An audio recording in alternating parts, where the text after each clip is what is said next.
Je suis Déborah Berger, je suis directrice adjointe de la division laine du groupe Chargeur, qui est un groupe français spécialisé notamment dans les textiles techniques.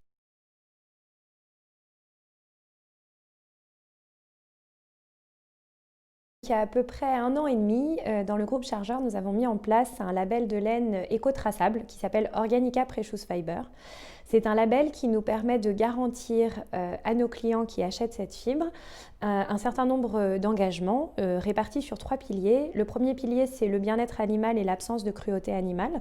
Le deuxième pilier, c'est la responsabilité environnementale. Et le dernier pilier, c'est la responsabilité sociale.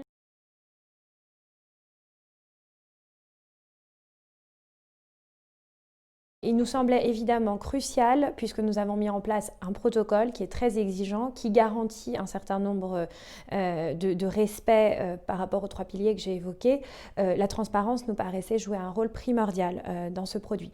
Donc ce qui est très important, c'est de pouvoir garantir, lorsque nous disons aux consommateurs que nous avons respecté ces engagements et d'où vient la laine, de pouvoir le prouver. Nous avons donc utilisé la technologie blockchain. Pourquoi ? Parce que la blockchain, cela permet de notarier en fait des actes et des processus. Et c'est exactement ce que nous voulions prouver aux consommateurs, mais avec un accès également technologique et direct à l'information, ce que permet la blockchain.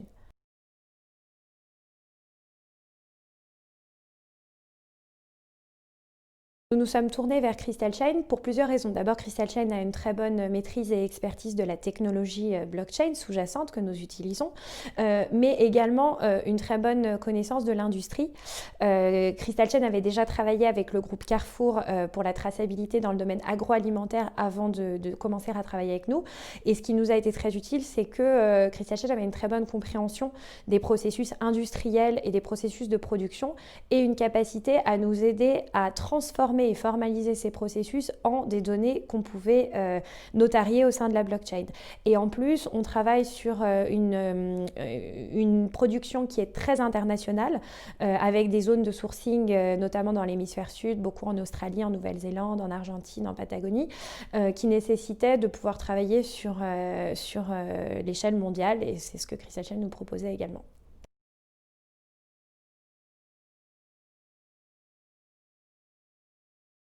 Le gros avantage de la blockchain, et c'est ce qui nous a séduit, c'est que en fait, les données dans la blockchain sont entrées par un certain nombre d'acteurs indépendants.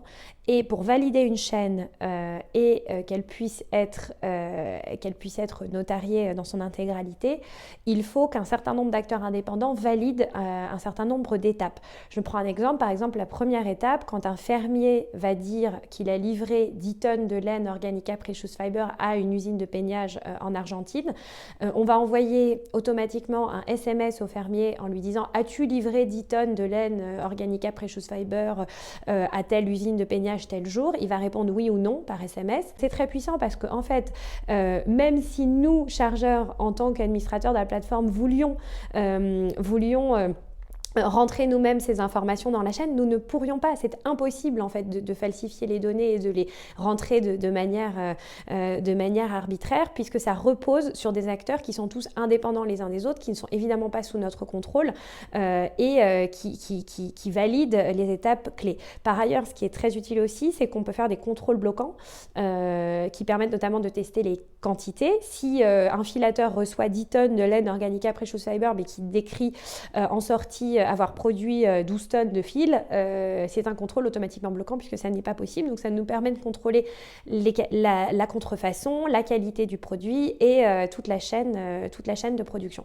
Donc pour toutes ces raisons, la technologie blockchain nous semblait vraiment extrêmement adaptée à nos enjeux de traçabilité, et on pense qu'aujourd'hui le consommateur a un besoin de preuves. Il y a eu beaucoup d'engagements qui parfois relèvent plus du marketing que de l'engagement réel. Nous avons une filière propre que nous avons mise en place depuis l'amont. Nous voulions pouvoir apporter des preuves réelles backées par la technologie au consommateur final.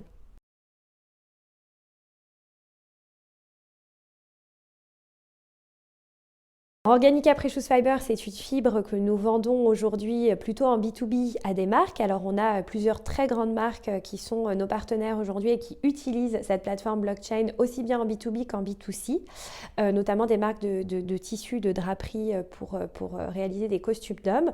Et puis chez Chargeur, nous avons créé notre propre marque Amédée 1851, dont ce produit est un exemple, d'écharpes de luxe qui sont constituées exclusivement de fibres Organica Precious Fiber et marque pour laquelle nous sommes en train de mettre en place la traçabilité blockchain depuis le mouton jusqu'au produit fini.